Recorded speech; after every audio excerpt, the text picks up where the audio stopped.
5% እና ከዛ በታች ብቻ የሆኑ ሰዎች እንደሆነ ያውቃሉ ዓለም ላይ የሚፈልጉትን ህይወት እያጣጣሙ የሚኖሩት የሚፈልጉት ቦታ የሚደርሱት።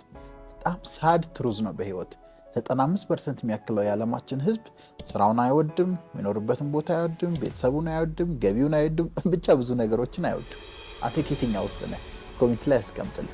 የ5%ና ከዛ በታች የሆኑ ሰዎች መንገድ ደግሞ በእኛ አስተምሮት ሊቅነት ይባላል። ራሳቸውን አውቀው በህይወት የሚፈልጉትን ታለንት መክሊት አግኝተው ያ ላይ አድምተው አሽተው ጸንተው ሰርተው የሚፈልጉትን ህይወት ክሬት የሚያደርጉት 5% የሚያክሉ ሰዎች ናቸው።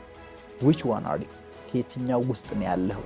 በደንብ ራስን መመርመር ራስን መፈተሽ ያስፈልጋል።